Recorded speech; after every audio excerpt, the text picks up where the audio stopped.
as Ron mentioned, right? I mean, if you talk about machine learning, data is a key essential part of your business, right? I mean, without having a data, there is no existence of machine learning, right? So data is a key element for any organizations. And by the way, data is the highest asset for any organization to protect it, to manage it, and to secure it and get operationalized and get insights out of those data. So today's session is more on how you reinvent your business with data. So myself, Amit Mukherjee, I'm a solutions architect with AWS, and I'll be happy and my honor to present here. Let's get started. I'm gonna turn off my camera to save some bandwidth here. Okay. Okay. So customer today wants to get more value out of their data. So as you know, the data volumes are increasing at an unprecedented rate. So it's exploding from terabyte to petabyte or even exabyte, right? So traditional on-premises data warehouses or data analytics approaches, technically cannot handle that massive volumes because they don't basically scale well, and sometimes it's too expensive. So we hear from our customer all the time that they are looking to extract more value from their data, but struggle to capture, store, analyze, and sometimes govern those data for their business. And because data is growing exponentially, as I said, so it's coming from all the sources. From if you talk about the IoT systems, you talk about your relational database, you talk about your the smartwatches, all these different systems across the different industries. It's coming data very fast, and it's a very velocity is also very high, right? And you need to manage in a very secured way. So creating a data strategy become a top priority of most of the organizations. So that because with any major business initiatives, from creating new customer experience to building new revenue streams, or leader must be able to quickly gather insights and get the truth. So they want to know the truth about how effective their operational processes are, what customers thinks about their products and services, and how they compare to competitive alternatives. To do this, they need to build a data-driven organization. And if there is one thing that 2020 has taught us, that we need to be agile in the face of constant and sudden changes. So I used to say all of my customers that you cannot predict the future, but you can put in place the infrastructure and the tools required to adjust the changes as quickly as possible. So that data helps you to identify any changes, that the right data and the analysis approach can help you to make right decisions for your business. So our AWS analytics customers are doing that for a long time. They are allowing them to navigate what they have been seen, getting the challenges for the year, and helping them to fight against COVID-19. We have been seeing our customers are in every segment, like travel and lodging, who had scaled down their footprint when things spiked in March and April. COVID-19 was kind of a last year is a very peak season. So then they scale up rapidly, and their segments recovered, and they're seeing the other segments are like an e-learning or healthcare, who have been seen the need for scale the analytics at level they hadn't imagined before. So the two great examples I can convey here is a Wire. So the Wire Medical is a when the demand of they basically built all the medical the ventilations equipments, and when the demand for ventilation soared during the pandemic, the this device manufacturer found itself handling the massive or manufacturing volumes it never could have been imagined just a week before. So order volume, they are suddenly increased by a factor of 20 times, including in a US government order and more than 20,000 ventilators. So before COVID-19 pandemic, Ware was producing around 30 ventilators a week. A few months into the pandemic, the company was producing about 600 a day. So and you could think about that every product had to meet the tight regulations, right? Even as urgent demands skyrocketed in the United States and around the world, the Wire, the biggest project in the U.S. government is over 20,000 ventilators and they have to deliver fast enough. So the ability to scale was only possible because Wired's newly modernized analytic solutions built on AWS S3 and Amazon Redshift as their data warehouse. Another I can talk about the Moderna, which you all know, their vaccination is approved and we are getting all across the US. And so Moderna was founded on 2010, and the goal of developing the promise of mRNA to develop the vaccines during the COVID-19 pandemics. So they invented a proprietary technology and method that run on AWS to create mRNA constructor cells recognized as they are produced in the body. This invention was empowered Madonnas to experiment rapidly on virtual any mRNA sequences, right?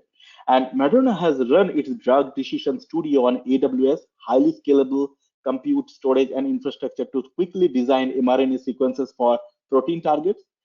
It then uses analytics and machine learning to optimize those sequences for production so that companies' automated manufacturing platform can successfully convert them into a physical mRNA for testing. Now, many companies in the real world, their data are in a different silos. They are aggregating all their data, want to be in one location, and we call that a data lake. And then they do analytics and machine learning on top of that data. And other items is because some companies are storing their other data in a purpose-built data store like an data warehouse system so that they can get quick results for complex queries, or structured data in a search service like for example Elasticsearch, something like that, so that they can quickly search the logs data or health of the production systems. So they are they are not storing in one place. They are in a real world. Their data can be any purpose-built data store or even in a data lake itself, right? That's a customer today. Now, this we call then this leads basically a three concept, which is called inside out, outside in, and around the perimeter. We'll talk in the subsequent slides. But what is inside out? So think of storing your data in your data lake and then moving a portion of your data to a purpose-built data store to do an additional machine learning capabilities on that. That's we call inside out, right? So let's say, for example, you want to collect the web stream, the web click stream data from your application directly into your data lake, and then move a portion of your data out of your data warehouse for daily reporting and dashboarding. Now, second is we call outside in. So in this situation, the same companies may be storing their data in a purpose-built data store like a data warehouse to get a quick result to complex queries, and or maybe in a search the quickly they might be storing into some kind of an elastic search kind of an services where they are storing their data for the log analytics, right? Now, when you say the outside in, what does it mean is you may want to move a query results for sales of a product on a given region from your data warehouse into a data lake and train some product recommendation algorithm using machine learning. That's we call outside in. And the last but not least is called around the perimeter.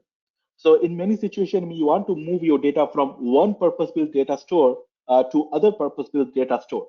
That's we call around the perimeter.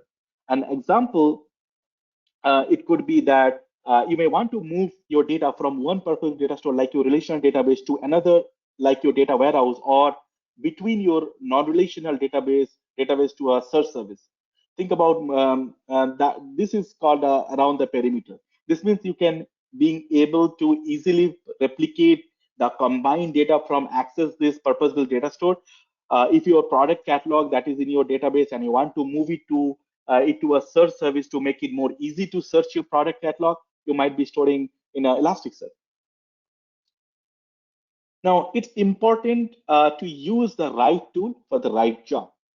And it's equally important to ensure that data can easily get to wherever it's needed with the right controls to enable analysis and insights. So as data in these days, data lakes and purpose data store combines to grow, it becomes harder and even more harder to move all this data around the perimeter, and because of the data has a gravity. To enable themselves the most out of it, we call a lake house architecture. Now, to build a modern data architecture that allows them to rapidly build a scalable data lake.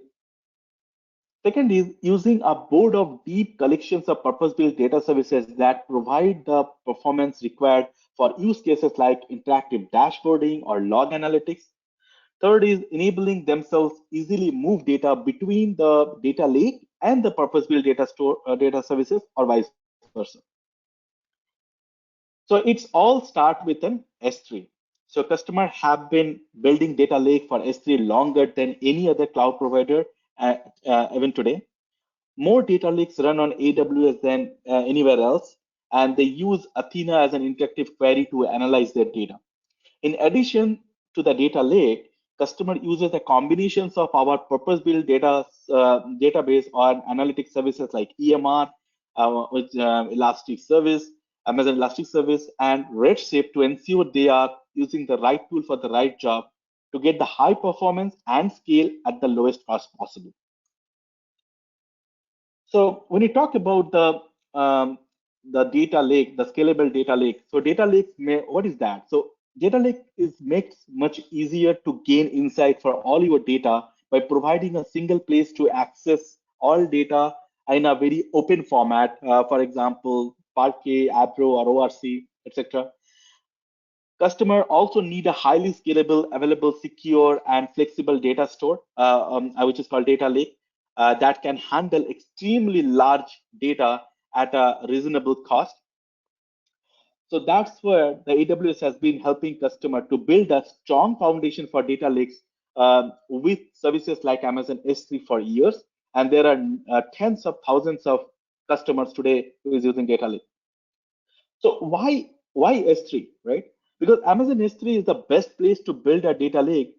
It has an unmatched durability, availability, and scalability.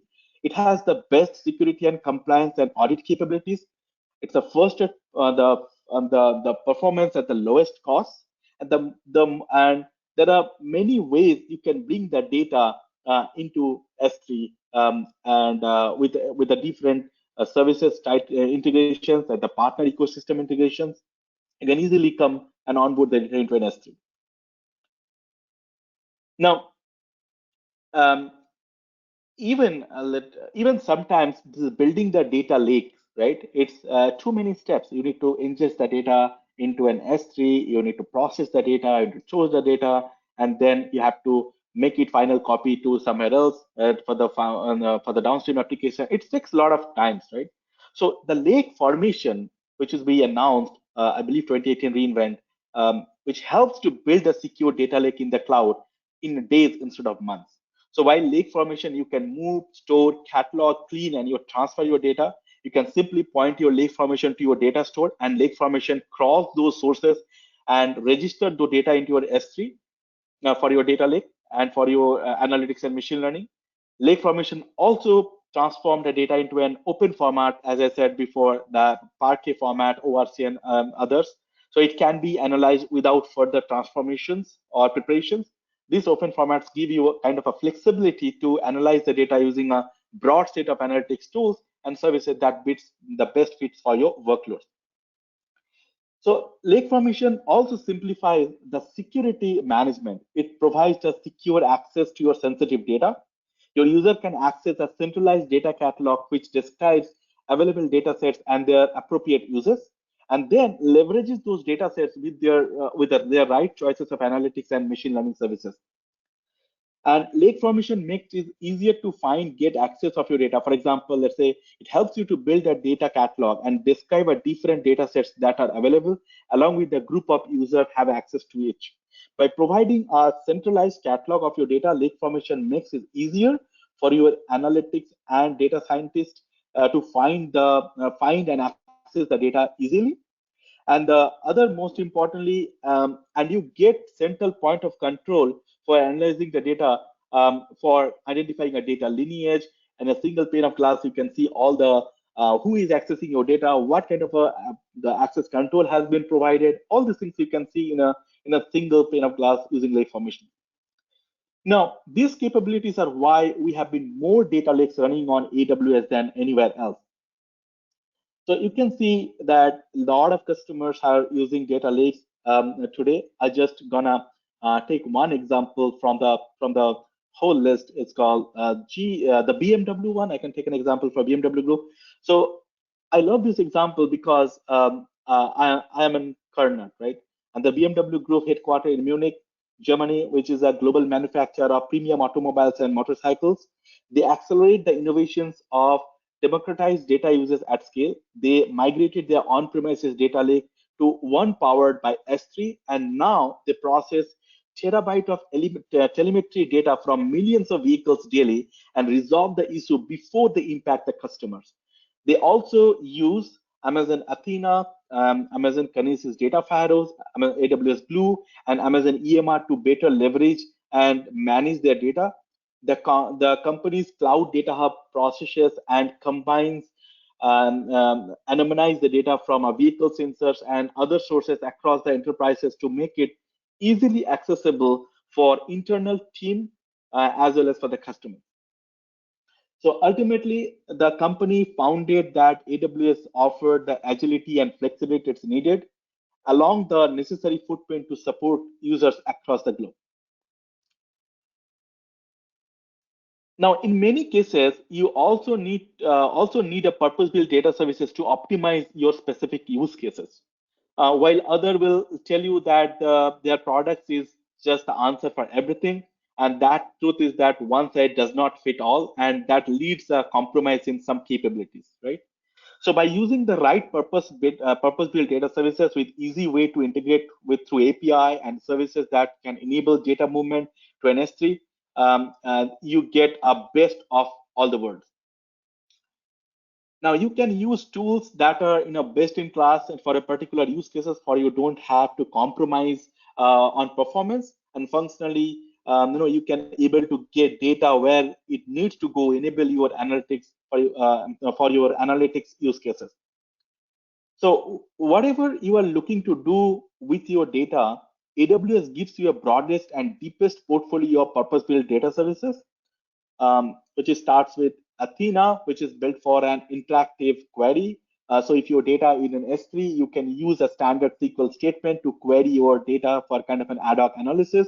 Though there is no infrastructure is needed, it's the behind the scene to use Presto. So yeah, it's built for you, and you can just point your data and you can query from there. So second is what's called EMR, which is kind of a big data processing. So if you have a huge amount of data, you need a bigger machines to power to process the data. You can use EMR for that one. We have an Elasticsearch, which is kind of a log and search analytics. So if you have any log data coming from a production system and you usually need to search it, you can use Elasticsearch for that. For real-time analytics, we have an Kinesis.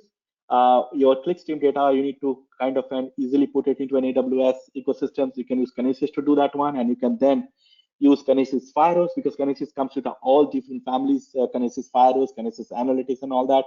So you can put it to an S3 and you can build a data lake out of that. And finally, once you process all the data, you need a data warehouse, and we said the Amazon Redshift for that one.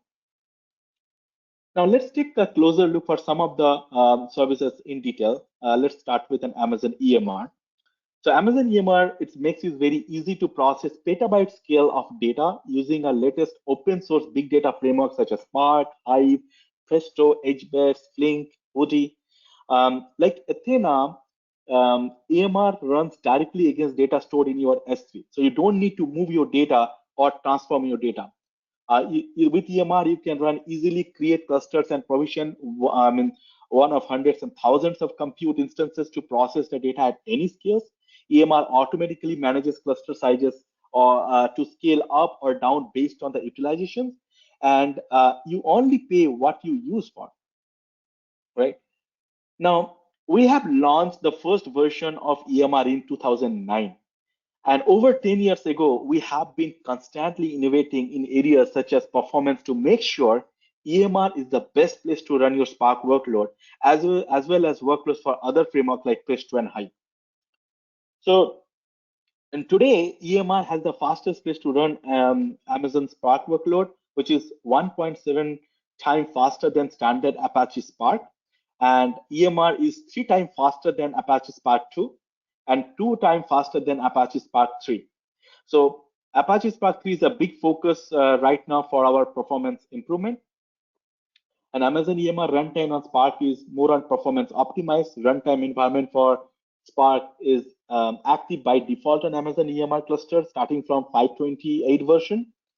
And we also, Amazon EMR, the Presto one, the runtime Presto one, performance optimized runtime environment for Presto that is available by default in Amazon EMR 5.3. And we do similar testing using TPC-DS benchmark with a 1 TB scale for factor, and we get 2.6 times faster on the Presto environment. Amazon EMR also supports Amazon EC2 M6 instances, which is basically a Graviton 2 processor, which is a best price performance instance type we have, which is utilizing 64-bit ARM neighborhood core, the cores. But customers have rapidly adopting EMR on their EC2 infrastructure, right? Because when you launch an EMR instance behind the scene, we're gonna be launching an EC2 instance. But they are also increasingly running containerized infrastructure, such as an EKS, and they want a way to run their analytics on those environments as well. So until now, you have to choose between fully managed EMR on EC2 or self-managed Spark on EKS. But in last year, 2020, we announced Amazon EMR for EKS. So with Amazon EMR for EKS, you can run Spark jobs on EKS services and get all your benefits of EMR optimization on your EKS infrastructure. Let's do a little bit more in detail. So this launch is basically a very interesting to infrastructure designer and administrator who provides analytics services to data scientists and other analysts will benefit from Amazon EMR on EKS. Amazon EMR on EKS is a new deployment options in EMR that gives you a fully managed EMR on Kubernetes. You can consolidate analytics workload with your microservices and other Kubernetes-based application on the same multi-AZ Amazon EKS cluster to improve resource utilization, simplify infrastructure management, and use a single set of tools to centralize, monitor, and manage your infrastructure. So now let's, what's new? It's already in GA. Also in this year, we've been launched the EMR Studio. So even though the customer in EMR, they like the scale and performance, but they've been asking a long time that how we can make it easier for their data scientists to work with code and notebook when developing jobs and deploying into the production environment. And some of the challenges they face the console only access, because before we had only console access to launch and notebook from there. Sometimes they need a multi-step workflow. It's also challenging. It's very difficult to debug, and that leads us to sorry. That leads us to get into the Amazon EMR Studio. So Amazon EMR Studio is an integrated development IDE that reduces the time for your data scientists as well as data engineers to build and deploy code. It is a fully managed application with a single sign-on Jupyter notebook. It has automated infrastructure provisioning and the job diagnosis as well. It uses corporate identity to log directly into a notebook instead of AWS console. So you can use AD for that one. It also has a develop, visualize, debug, and optimize analytics and machine learning applications. And it has, most importantly, collaborate feature with your peers by sharing notebooks via GitHub or other repositories. You can also build a pipeline using orchestration service like Apache Airflow. So you can run a notebook as a pipeline via managed workflow from Apache for Apache Airflow, self-managed Apache Airflow also, or AWS step functions. You can also parameterize and chain notebooks that can be run as a pipeline. So so now that's a look at some of we have been into an EMR. Another area we have been seeing a rapid growth in a streaming workload for which we offer Amazon Kinesis. The Amazon Kinesis makes it easy to collect, process, and analyze real-time streaming data so you can get timely insights and react quickly on your new information. And Amazon Kinesis offer a variety of key capabilities. For example, Kinesis Data Stream, which is massively scalable and durable real-time data streaming service. We have Kinesis Data Firehose. This is the easiest way to reliably load your streaming data into your data lakes, for example, in S3 or Redshift or Elasticsearch service, or even a third-party service called Splunk. We do have in Kinesis data analytics. It's easiest way to analyze streaming data and gain actionable insights and respond to your business and customer in a very real-time fashion. You can build your sophisticated application using Apache Flink on an open source framework and engine using processing streams. It also has Kinesis video streams, which makes it easy to securely stream video from your connected devices to AWS for analytics, for machine learning, or for other processing. We do have a managed streaming for Kafka. We also have an option for customer who building and real-time streaming on Apache Kafka with Amazon managed streaming for MSK, and get actionable insights for streaming data with serverless Apache Flink using Kinesis Data Analytics for Apache Flink.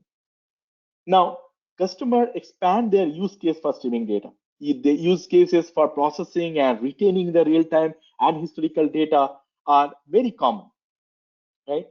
Now, for example, you may want to you want to backtest a new machine learning algorithm with historical data, right? So backfill 30 days of older data with the current data in a downstream systems, or maybe retain new raw data streams for 90 days to satisfy some of your regulatory requirements such as HIPAA or FIDRA.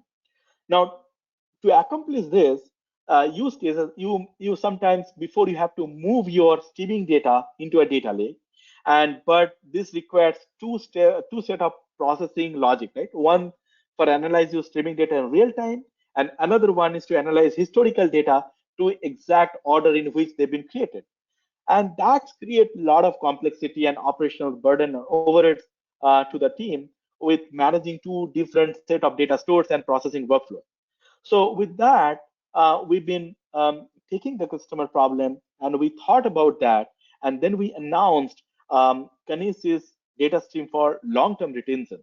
So you will get up to 1 year of long-term retention of your streaming data within the Kinesis service itself, right? So by default, you get 24 hours data to be stored in Kinesis data streams. You can extend the retention up to 7 days. And if you really need a long-term retention for your, as I said, for some compliance requirement or for historical data processing for your analytics or machine learning workload, you can store up to 1 year. Now, analyze all your data and storing is one part, but you also need a service where you can store all your data and in a very scalable way. And that's our next service is called Amazon Redshift, which is in cloud-based data warehouse systems. So with Amazon Redshift, you can take a data and the lakehouse approach to analyze by adopting a data lake-based architecture. You can take advantages of real-time analytics and machine learning use cases without re-architecture, because Redshift is fully integrated with your data lake, as well as other purpose-built data stores such as RDS service and Aurora. It's also it is the only cloud data warehouse that let you run queries at exabyte scale against your data lake, along with your petabyte scale in your cluster, while also enabling query of your operational data source such as Amazon Aurora.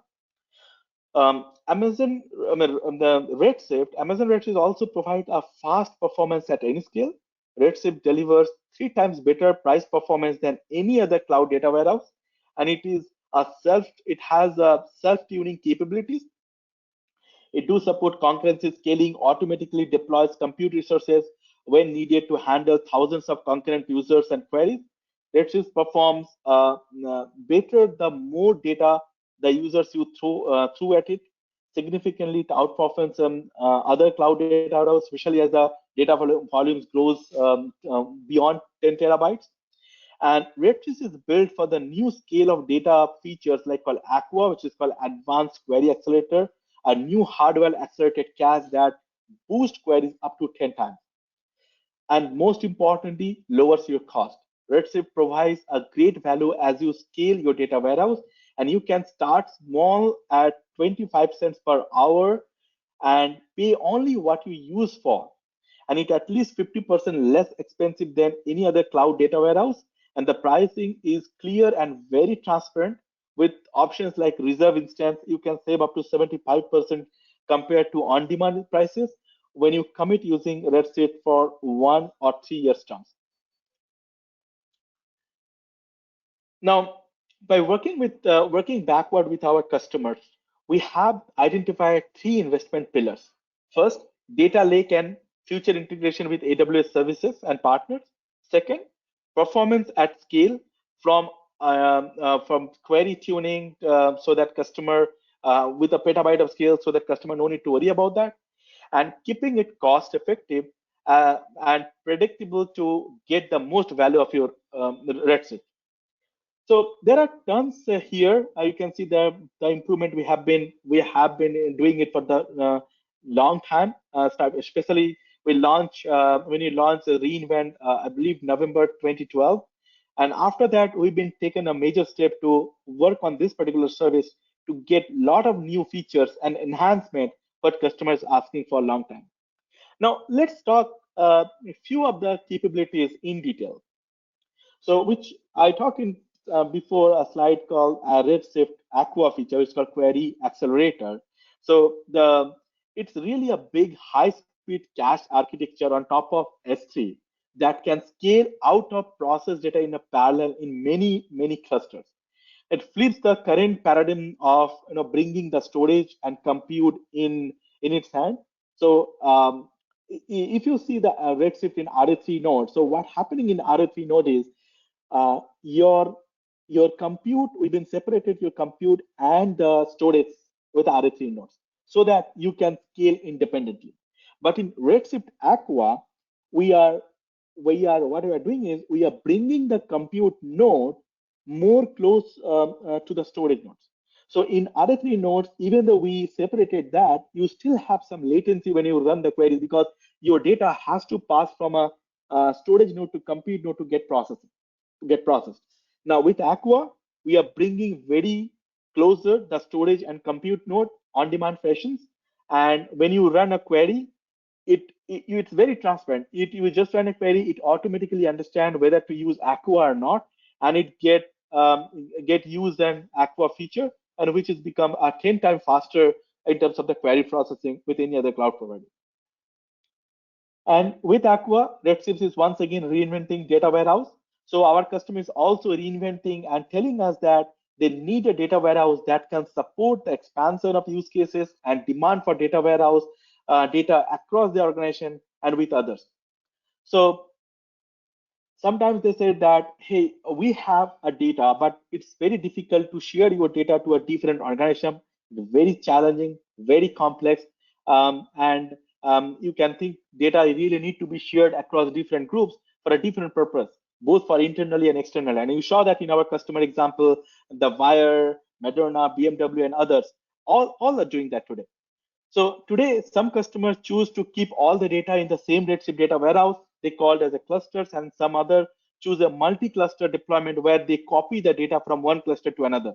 If all the data is in the same cluster, different groups and users within the organizations are competing for compute resources, right? I mean, it's a single cluster, so you are basically sharing that. So you can't basically easily change different business group for what they need, right? If you are copying data from over from one to another cluster, it's required a lot of time, manual uploading the data, and a lot of extra overhead. So which that's why we've been announced Redshift data sharing capability. So with Redshift data sharing, you can share your data across your organizations with an external parties to enable a broad array of new use cases. Let's go a little bit dig on this one in deeper.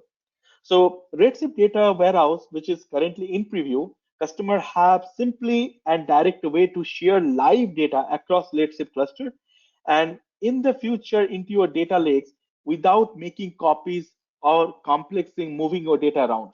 So this makes it easy to instantly query your up-to-date data from different use cases. For example, let's say you build a central ETL cluster to share data with many BI analytics cluster to read the data as they need across development, test, or production environment, also to deliver data as a service to an external parties, or maybe cross-group collaborations in a large organization that have a decentralized approach for data movement.